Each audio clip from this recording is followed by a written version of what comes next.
What's up, guys? Rick from DFS On Demand here with your DFS preview for this week's Honda Classic. I will warn you right now, I have a lot of announcements, a lot of things to talk about. It's going to take a few minutes. So if you want to skip ahead to the DFS preview, I don't blame you, but you will be missing out on a lot of info, potentially some new contest things that you can win. So I encourage you to stay. I'll make this as quick as possible. All right, winners from last week. I kind of threw up the bat signal because the week prior, no one at all left a podcast review. So I was like, hey, you could have easily won a week 2 DFSOnDemand.com if you were the only person who left a podcast review. A lot of you showed up, so I picked a handful of winners. I've got Main Streetin', Rory Rom, and Nate Unzen. I have reached out to you. If I have your information, you guys are going to win week subscriptions to DFS On Demand. Thank you for all the support. There is a way to win this week and to win more than a week subscription, but let me remind you that Honda Classic Week is the week of the DFS Open. There are 94 of us, I believe, headed down to Florida for a golf outing. It's a lot of the fantasy guys that you would know: Mayo, Feinberg, Kenny Kim, Barra, like everyone, right? I'm not going to name all 90 people, but it's a lot of people that you know. It is going to be a lot of fun.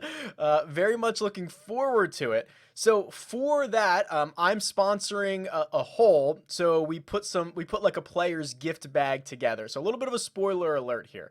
But what we did was, everyone who was a sponsor kind of contributed something to that gift bag, or at least had the opportunity to.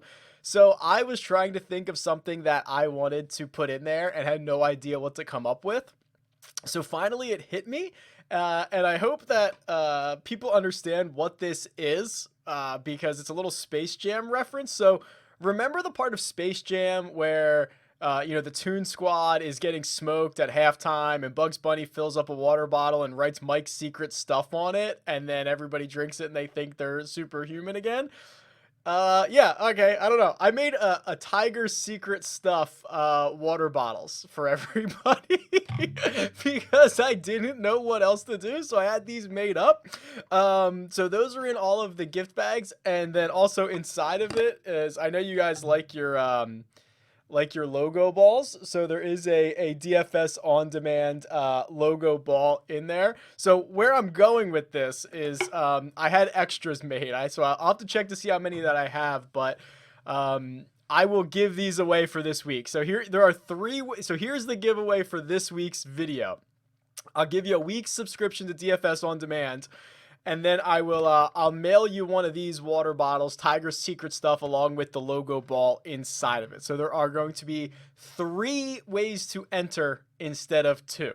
So way number 1, as always, here on the YouTube channel, make sure that you are subscribed to the RickRunGood YouTube channel. You like this video and comment below with which golfer you want to see in person the most. That's way number 1. Way number 2 is on iTunes or wherever you listen to your audio podcasts. Leave a 5-star rating and review, say something nice about the show, and then leave me a way to get in contact with you, Twitter, whatever, something like that, a Twitter handle just in case I need to reach out to you.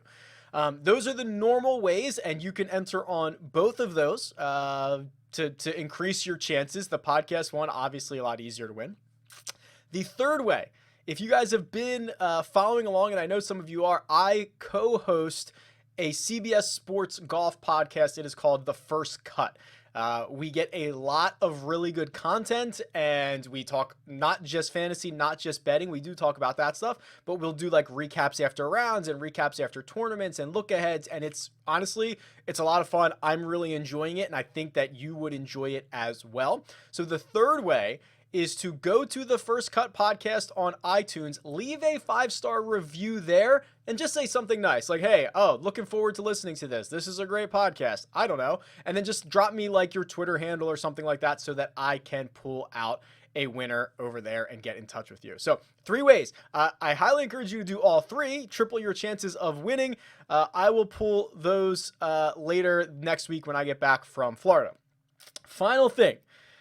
And I don't even know how to really explain this, but for the DFS Open, I made a fantasy contest. So What I did was I went through and got everybody's handicaps. So there was a form that went out for all the participants in the DFS Open, put their handicaps together. I put all the teams together, or all the teams were already together. I lined up their handicaps and I assigned salaries to all of the foursomes. So, for example, the foursome of myself, Josh Culp, Ben Raza, and Reed Fowler, I think we're like $6,300 if you want to pick us.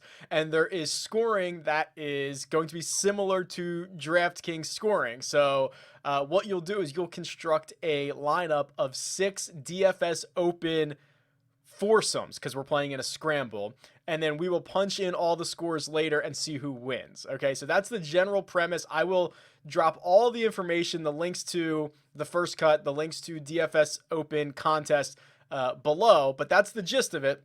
And then what we're doing is it's a $20 entry for the DFS Open contest, right? So it's $20. It's all going to the First Tee, which is the charity that we are all raising money for this week. So everything's being donated. The winner of the contest is going to get the DFS Open player swag bag. So whatever else is in there that other sponsors have put together, we're going to mail one of those to someone. So you don't have to be a player to be involved in this.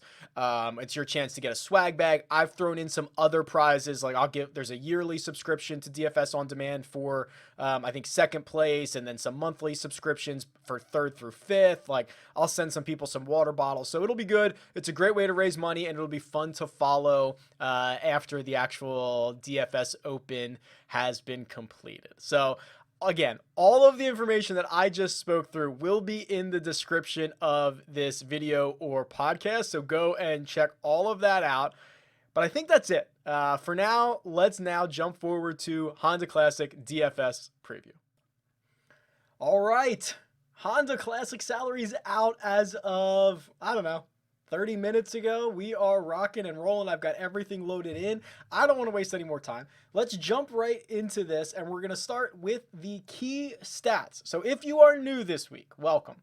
This is a regression model I run every single week to find out what the key stats on the course are. This is different than when people say things like, oh, the winner usually gains 5 strokes putting. Yes, obviously, someone who putts very well and putts above their average is going to win a lot on the PGA Tour. This is a way to say, hey, let's create profiles of golfers that have had success here so that we can go find the current golfers who match that profile and see who might have success here. It's a little bit more predictive. So anyway, here we go. PGA National Honda Classic. This is a difficult course. It is the 5th hardest course on the PGA Tour last year. I think it was only 3 majors and one of the WGC events that played more difficult. The winning score is very likely going to be in single digits under par, and because of that, it opens up a lot more of these grinder type golfers that can't necessarily go out and shoot something like 20 or 22 under par. Only once in the last 5 years has the winning score been in double digits under par. That was Ricky Fowler's year, let's call it 3 years ago. The defense around PGA National is generally firm, fast conditions, along with water coming into play on a lot of shots. It's Florida golf, baby. This is the Florida swing. There are a lot of tee shots where, number 6 specifically, water runs all the way up the left-hand side of the fairway. If you miss the fairway, I don't know, 2 yards left, 3 yards left, you're wet. There is a lot of water that comes into play on your approach shots. There is water all over the bear trap, right? The bear trap is 15, 16, 17, that 3-hole stretch that plays very difficult. It's where this tournament is going to be won or lost. It's very likely that whoever the leader is, or whoever the final group is on Sunday, they're going to get to the bear trap and try to hold on. They will sprint off the greens with pars because it's going to play that difficult. So when you're talking about the winning score being even 12 under, which is probably lower than it will be, you're talking about 2 or 3 under par a day. That's all you're asking your guys to go out and shoot. So anyway, let's look at this. Here's the key stats for this week. Strokes gained approach ranked 10th. So what does that mean? That means that strokes gained approach is more important here than all but 9 other courses on the PGA Tour. So there's only 9 other courses on the PGA Tour where strokes gained approach is more important. That's the way to read that. Driving distance Now, once you get into, then there's a big gap because once you get into driving distance, um, and driving accuracy, those are all like bottom 50% categories. So when you look at this, the big one that stands out is strokes gained approach, which makes sense. Ball strikers have success everywhere, but especially at a place where a big number can crop up. If you are just a little bit off with your approaches, it makes sense that this is the key stat for this week. And let's look and see who leads this field in strokes gained approach. And of course, it's Davis Love III, obviously. That is, I think he only has 4 measured rounds, so don't worry too much about that. Followed by Jim Furyk at $7,100. He gains about 1 stroke per round on approaches. Wow, I thought I said that wrong, and then I realized I said it right. Cam Percy is here. Recent winner Victor Hovland at $9,500 is here. And then Tom Hoagie rounds out the top 5. I prefer a lot of stats like strokes gained tee to green. That is, to me, my favorite stat on the PGA Tour, and then we'll go out and find hot putters later. But you've got DV3, Davis Love III, HV3, Harold Varner III, are 1 and 3, and then Eric Van Rooyen, my buddy Mark Immelman told me how to pronounce that properly, is second on this list. Then you get Harris English and Emiliano Grillo. My buddy Doc Redman here is in 6th. So these are the types of golfers that we're looking for. It's not a very strong field, to be quite honest. So let's jump over to the cheat sheet and kind of dissect this a little bit. There are only 4 golfers over $10,000. That's pretty rare. We usually see 5, 6 guys. Tommy Fleetwood shockingly leads the way. I was certainly expecting Brooks to lead the way here, but Tommy's 11-6. I'll be frank. That's a pretty big amount to spend on a guy that's never won on the PGA Tour. And I know that you've never won until you do, right? Like we always say, oh, he hasn't won, but like he's played great. He's won on the European Tour multiple times, a handful of times, but a little bit scary to go out and spend $11,600 on a guy that does not necessarily have a great track record of winning on the PGA Tour. Brooks Koepka, who is probably the most volatile of these studs, considering he himself admitted that he's not 100% with the knee, and his results are showing it. 43rd at the Genesis. His strokes gained around the green, his strokes gained putting have been brutal. He's losing nearly a stroke a round in those categories combined, at a place where you're going to need to get up and down for par, and par is going to be a good score. That's terrifying. I'm probably just taking a wait and see approach on Brooks Koepka at the moment, 11,200. Ricky Fowler, he's with flaws. He's going through these swing changes. He's 10,800. He is the guy in the field that's got the best tournament history. 6th in 2016. He won it in 2017, missed the cut the next year, and then he backed it up with a 2nd place finish last year. I mean, this is the course history that you want, but what have we seen from him? He goes out at the American Express. He's the 36-hole leader. I think he's 15 under par. He's doing that weird thing where he picks up his left foot when he swings. It's something he's working on with his coach.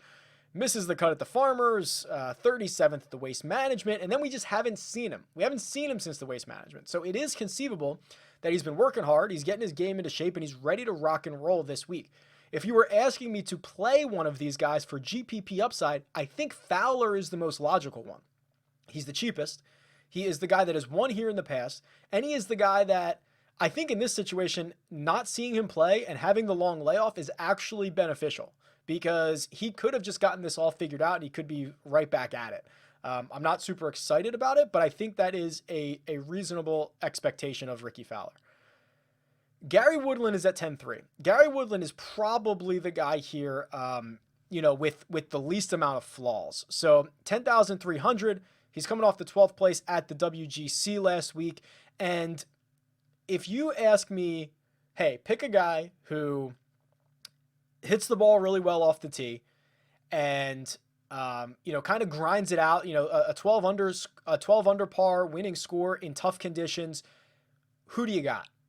Gary Woodland would be on that pretty short list, right? I mean, kind of a similar thing that he did at Pebble, where that requires a lot of accuracy off the tees. Obviously for the US Open, everything was just amped up. I think he won it at 12 under par or something like that. So kind of a similar type of situation for this week. I really like the way that Gary is trending at the moment. The 9K range is pretty interesting. Justin Rose is here at 9,900, Louis at 97, Victor's at 95, Sung Jae is at 93, Horschel's at 92, and then Shane Lowry is 91. Oh, and Eric Van Rooyen, $9,000 flat. So, let's look at Louis for a second. I want to pull up his golfer's profile. All right, so here we go. So all of this is on dfsondemand.com, by the way. But here's Louis, who goes out and literally has a historic putting performance last week. He gained 8.8 strokes putting, which, as you can see, that is the best tournament that I have for him in my database. The other times he's gained more than 4.4, he finished second, 23rd at the U.S. Open, second at the Players, and 7th at the U.S. Open. He finished 51st in Mexico, gaining the most putting he's ever gained because he lost the most strokes gained tee to green that he ever lost. That is honestly quite scary. I'm willing to give Louis the benefit of the doubt because he has been such a solid player all over the world recently. We don't have it all here because he plays a lot on the European Tour, but if you look at his worldwide finishes, before last week, he had 5 top 6 finishes in his 7 previous starts. He was all over the top of the leaderboard in Europe. Comes over here to play this WGC, has a historically bad tee to green week, but putts his ears off. I am going to give Louis the benefit of the doubt. I'll be a little cautious with him, but I would kind of expect a bounce back more often than not coming out of Louis here. But Justin Rose probably is the guy in the 9,900s, or in the 9,000s, excuse me. He's 9,900. I just think he's kind of the class of this field. This is a field that's not particularly good. Justin Rose hasn't been great in his measured starts. So when you go to his measured starts over here on the PGA Tour, you see a lot of red because he's lost strokes total, I think, in I want to say his last 4 measured. Yeah, here we go. But that goes back to BMW, Tour Championship, Farmers Insurance, and the Genesis. It's actually been better than that on paper because he's played a lot on the European Tour. He had a second place, I believe it was in Singapore. He had that top 5 at the Hero, which I know is only an 18-man field, but it's got a lot of the bigger names on the tour. Played well, so he played well in the Bahamas. I think he's actually been better than what his stats might indicate here. And, he hasn't played here a whole lot. I think he missed the cut in 2015, but he has a couple of top 10s previous to that for Justin Rose. So he's probably the guy that I would most heavily lean towards in this situation. Billy Horschel's a bit interesting as well. Billy's 92. He's coming off back-to-back top 10 finishes. Billy's risky, right? I think you need to know that with Billy Horschel. The likelihood of him finishing in the top 10 is probably just as much as him finishing, T67 or something like that. But 2 top 10s in a row. You look at his course history, 16th last year. He had a 4th and an 8th in 2017 and 2016. Billy's kind of scary because if you look at his player profile, it's all over the place. The positives are he gained nearly 7 strokes tee to green last week at the WGC Mexico. And for Billy, who is usually pretty reliant on his putter, he wasn't as reliant last week. He still gained 3 shots putting. He's a very good putter, but sometimes you have these crazy outlier weeks like this one where he gains 9 at the Northern Trust or 5 at the Wyndham. Didn't need to do that last week. So hoping that this number right here, which I'm circling, is 6 strokes gained off the tee last week. That is, by far his best tournament since ever, maybe. Maybe ever. Now, keep in mind, the WGC with the altitude, this is jacked up. But even if you take a couple of shots off of it, it's still one of his better performances in recent memory. So if he found something off the tee, gets a little confidence, keeps hitting the ball well, because his approach game was also one of his best since the U.S. Open. This might be a good spot for Billy to kind of keep it going a little bit. Next range, $88,000 range, and I have to admit there is a guy at $8,800 which I'm a little nervous to talk about because I think this might be pouring some salt into the wound for some of you. But Ben On, is so intriguing. And bear with me for a minute here as I try to describe why. I'm going to pull up this tool here real quick. This is, I'm in the process of redoing the historic strokes gain tool. This is kind of what I've been working on. This is not live on the site yet. I'll push it live eventually. But what it's going to allow you to do is not only see historic strokes gained by player, tournament, year, whatever, but also by round, so that you can kind of see. And this is a really good illustration for Benny On. So let's just sort by his recent starts here. So here's WGC Mexico, where I think everyone will remember this 6 shots that he lost putting over the course of the week. Now, remember that if we just sort by the first round, he lost 6.3 in round 1 alone. I don't have the numbers in front of me, but I went back and looked. I've got like 50,000 rounds in my database. This was like the 15th or 16th worst round ever of putting. Probably not going to happen again. And then when you go back and look at it from just rounds 2, 3, and 4, so after that, he gained nearly 4/10 of a shot. So, I mean, that's as very average as you can get, but that's what you want to see from Ben On. Like, be average, right? Be an average putter. And then you look at his tee to green numbers, and even if you go to his tee to green numbers for the entire week, he gained 7 shots tee to green, which would have been, I believe, 10th in the field last week at WGC Mexico. And despite losing a historic amount of strokes in round 1 putting, he finished 29th in this event.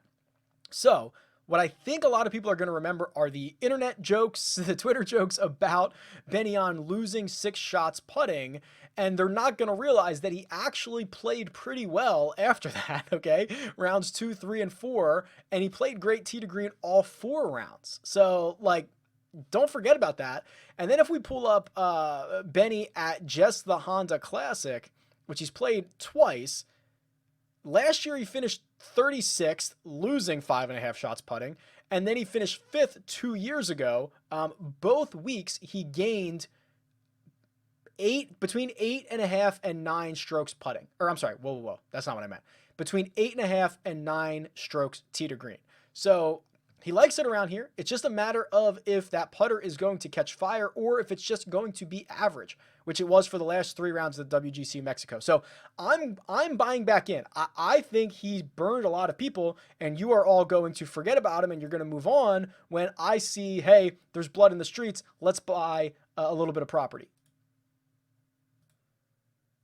All right, continuing down here, the rest of the 8,000s really doesn't do all that much for me. I'm not a burger guy. You know, he's got back-to-back top 10s. You know, whatever. He hasn't done that since 2016. I'm not super stoked to play him. I saw a little JT posts and stuff. He's fine. Again, not that thrilled.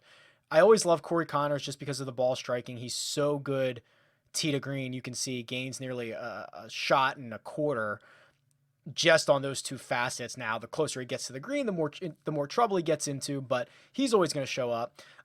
Johnny Vegas at 7,900 catches my attention for a couple of reasons. First of all, I don't know how many of you were watching much of the Puerto Rico Open. I think you caught that Victor Hovland won it, which is awesome. But Johnny Vegas goes out, shoots a 10 under 62 on Sunday, which I believe is his best career round ever. Don't quote me on that, but pretty close. Round of the day. And these guys are such creatures of habit. Like, if they catch one thing, one swing thought, one movement, it can keep them going for days, weeks, months, years. And if Johnny Vegas caught something in that final round, 62 in Puerto Rico, I want to know about it. But also, even if you look outside of that, the results haven't been necessarily great for Johnny Vegas. But this is something that I tweeted out a little earlier, and I want to demonstrate this. Around PGA National, I certainly expect strokes gained off the tee to be pretty critical. The fact that you can hit your ball in the water on your tee shot on many holes, you got to be pretty exact around here. So when I look at Johnny Vegas, I knew he was a good off the tee player. I knew that. But I didn't really know how consistently good he was. So I was just kind of scrolling through here, and I was like, oh my God. Johnny Vegas has gained strokes, these green numbers, gained strokes off the tee in 19 of his last 20 measured starts. That's insanely consistent. Now, when you compare that to Rory, obviously Rory gains much more. Like Rory gains almost twice as many strokes, but he does it in a similarly consistent way as Johnny Vegas. Rory's actually gained in 19 of his last 21 starts. Johnny Vegas has been a little bit better, a little bit more consistent. Again, different amounts of numbers that we're talking about, but Johnny Vegas very good off the tee. Might have caught something in his final round in Puerto Rico that could translate to this week here at Honda, and that gets me a bit excited. When you get down below Johnny Vegas and you get into the 7,000s, this gets much more difficult. Lee Westwood, not very sexy, but he can kind of grind it out. 7,800, coming off a 22nd at WGC. Hasn't played here since 2015, but it was a top 25. It's interesting, okay? Harold Varner III, I suspect, will draw a lot of this ownership. You can see he's one of the very few guys in this range, if not the only guy, I guess Brian Harman as well, who gained strokes in all four categories. You know, he had that high profile, you know, got to the top of the leaderboard at Genesis before topping one on 10 and then fading, but it was 4 missed cuts before that. To me, I think that's a little bit of bad chalk. I'll probably stay away from Varner. You know, I could easily pivot to, you know, even a Russell Knox or someone like Jason Kokrak, who had a 9th place finish last year. I'm not super excited about any of them, but I don't think I want to pay up. I don't think I want to be on the chalky guy in this range, really, no matter who it is. It gets really bad after that. Harry Higgs is back. We haven't seen him in a while. I suspect he's going to be pretty popular. 18th at Pebble, 25th at the Waste Management, 9th at the Farmers. I suspect he's going to be pretty popular here. I wouldn't even mind someone like, I'm always a sucker for Doc Redman because of these two numbers right here off the tee and approach. Gains nearly, 1.1, 1.2 strokes. On ball striking. He's such a solid ball striker. Or even KH Lee, who back-to-back top 15s. I understand one of them was at the Puerto Rico Open, but he finished 13th at the Genesis, finished 7th last year. He pops, right? His finishes are, I'll read them from most recent back. 14th, 13th, missed cut, 21st, missed cut, 5th, missed cut. So it's like you're getting a top 20 from him or he's missing the cut, which is an intriguing option in GPPs, obviously, right? He's someone I'm not going to play. I mean, I don't play cash games, but if I did, I would not put him in my lineup thinking that he was a consistent option. He's someone that I would take a flyer on. Then you go even lower, and it's pretty slim pickings around here. I'm looking for skill sets. I'm looking for recent form, maybe a little bit of decent history around here. Even someone like a Joseph Bramlett. So very good approach player compared to his peers down here. 9th place finish in Puerto Rico, 18th at Pebble, 51st at Genesis. So at least he made the cut in that super tough field. He's only $6,700. He's made, what is that, 5 of his last 6 cuts, a couple of top 20s in there. Like I'm okay with that. I don't hate that. I'm probably going to try to make my lineups in a situation where I don't have to go very low here, because you're starting to get into some of the bottom barrel guys on the tour, some of these Euro guys who we don't know much about, who are coming over and starting up their, this time of year is when they come over and start playing a few more tournaments. So it's a lot of miscuts. It's a lot of bad play. It's a lot of strokes lost down here in this range. So I probably won't go any lower than 67 is Bramlett. You could probably talk me into, I mean, Ted Potter loses so many strokes off the tee, but you could probably talk me into someone like a Ted Potter Jr. and see how that goes. But I'm going to try possibly a more balanced approach so that I don't have to deal with that bottom of the board. All right, that's it. Honda Classic Week, DFS Open Week. It is going to be awesome. There's going to be a lot of stuff going on. I hope you enjoy, and best of luck. See ya.